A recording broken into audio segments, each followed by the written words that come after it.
Wealthy Optimist podcast with your host, Sarah Hall.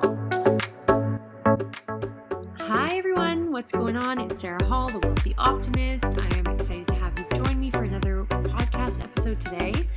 It's going to be about something that I find really interesting, which is thinking. I know we all think a lot in our day-to-day lives, and some of those thoughts seem out of control, seem out of our control.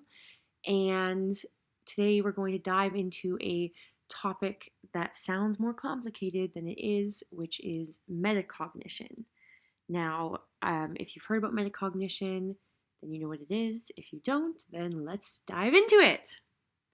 Now, put simply, metacognition is the act of thinking about your thinking. Now, that might sound even more confusing, but I promise you it's really, really simple. It is precisely the process of hearing your own thought, right? And then thinking about that thought. Now, the reason I want to talk about this is because when you are struggling with your emotional health, your mental health, when you're stuck in stages of rumination, or you're having intrusive thoughts, or you're just, maybe stuck in a worry loop and you're having some issues pop up around, constant thoughts or cognitive dissonance or fear thinking, and you're just feeling very trapped or in different thought processes, you might not know that those thoughts feel very out of control and they can cause you to have a panic attack. What I'm trying to say is that you might not realize that you actually have the ability within your brain, it is such a powerful tool, to stop and think about your thoughts. And in doing so, you bring a critical awareness to what you're thinking about and how you think. Now, this is really interesting because when you catch yourself in a loop, like after you finish listening to this podcast and you go throughout your day, something might click while you're listening to it, and you're thinking, say a thought pops into your head and it's like, oh my God, what if, worst case scenario A happens? You can actually stop yourself and you can think, hey, why am I thinking about that? What is distressing me right now in this moment that would make me feel that way? What distresses me about that thought? And you can have this power of metacognition and use different strategies. There are several different metacognitive skills that you can apply to break down your thought process and examine the thought. And it really takes the fear and the power out of those thoughts. Because when it all comes down to it, thoughts are not you. And I know so many people that I talk to when I'm talking about this with my clients and stuff like that, they think that their thoughts are them. They're like, oh, well, I'm thinking these things in my head. But it's actually not true. So say, for example, it's a bit hard to explain, but stay with me. Say you have a conversation in your head, right? And you're driving along the car and suddenly you're like, oh my God, I forgot to call my mom back. I should call my mom back right now. If I don't call her, she'll be mad at me. Oh, maybe she won't be mad at me. And, oh no, actually, she might be mad at me. Or, oh no, actually you feel bad if you don't call her. You should really pull over the car right now and give her a call. Oh no, you shouldn't, because you're not supposed to, drive while you're on the phone. And you have these like thoughts, and then your thoughts actually start reasoning with yourself, right? So you could have a whole conversation in your head, in your thought process, where you're talking about one thing with your thoughts, and then your thoughts are reasoning and responding to the thoughts that you're having. Now, every single human does this. Every single human being on the planet does this. But what they don't realize oftentimes is that you are not those thoughts. Those thoughts are just thoughts. It's the same thing. You're not the person that's saying the thought or replying to the thought. Does that make sense? I know it's super complicated, but I swear to God, the moment I understood it, it was like click. And I thought, oh my God, I'm not my thoughts. And it takes so much of the anxiety that I have on a daily basis out of it, because I don't need to be freaking out all the time, because these are just things that are popping into my head. You know what I mean? Like a much more drastic one for somebody that's having like intrusive thoughts. You could be like driving your car and then suddenly you think, oh, what if I drove into oncoming traffic right now? And then you go, oh no, you don't want to drive into oncoming traffic. And then you go, oh my God, am I like suicidal? Why would I think that? What's wrong with me? And then the thought, like you'll have this whole back and forth process about thinking you're a bad person because you've had this thought. And in reality, they're just thoughts. And intrusive thoughts are your brain protecting yourself. I've done some other podcasts more on intrusive thoughts, so go and check those ones out. But when you're having like the thoughts are not you aspect of it is really important to understand. Say, for example, another way to look at it is say hi to yourself right now, not out loud, in your brain. Just say hi. Hi, hi, hi. Keep saying it. Now say hi really loud, like you're shouting, but don't say anything out loud, but just think it like loudly, right? You can hear yourself thinking, right? Am I right or am I wrong? You can, of course you can. You hear all of your thoughts. So those thoughts aren't you talking to yourself. Those thoughts are your thoughts, your brain thinking.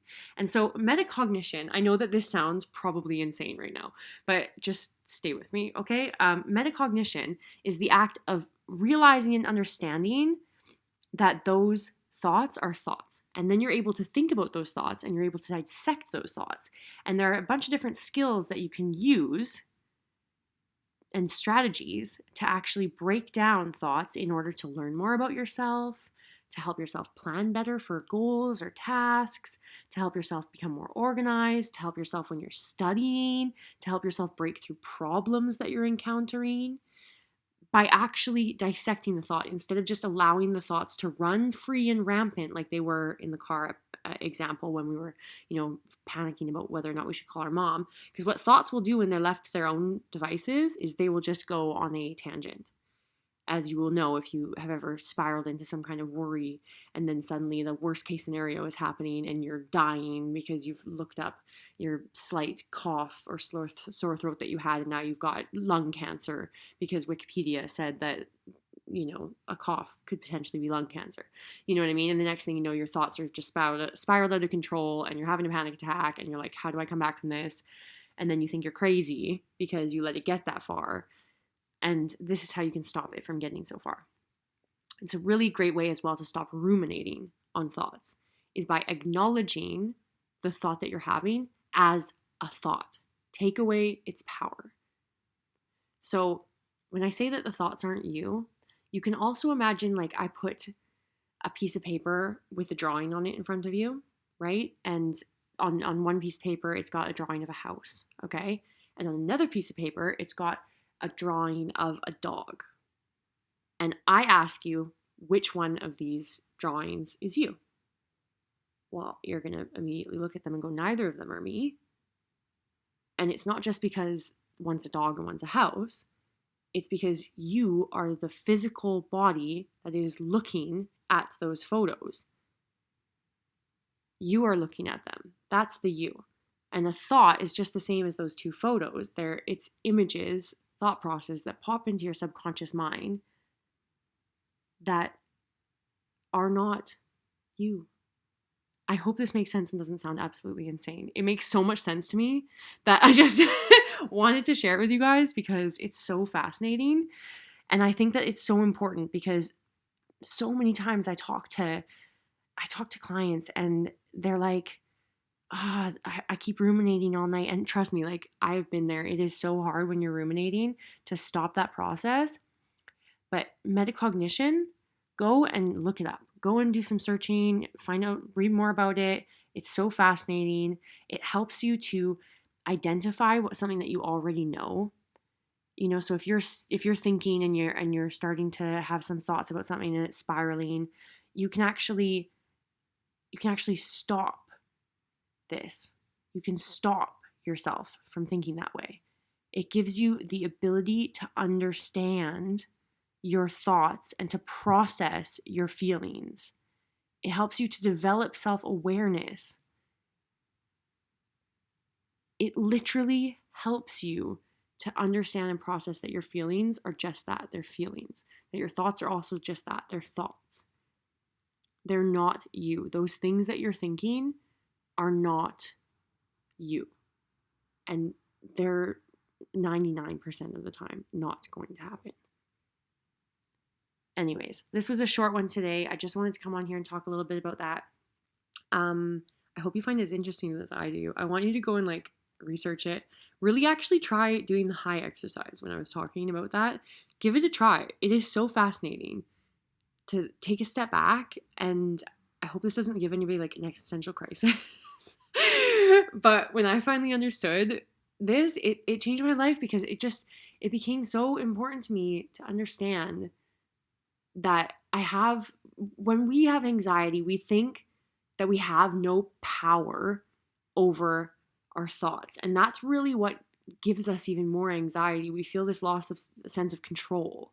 When we're not in control, we try so desperately to get back to control. Maybe by trying to force other thoughts into our head, or tell us those thoughts aren't right, or, try to control our thought process. But you can't control your thought process. But what you can do is you can acknowledge that those thoughts are just thoughts. Metacognition.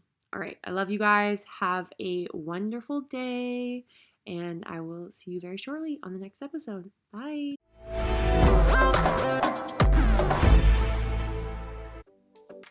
We'll see you on the next show. Until then, stay wealthy and stay optimistic.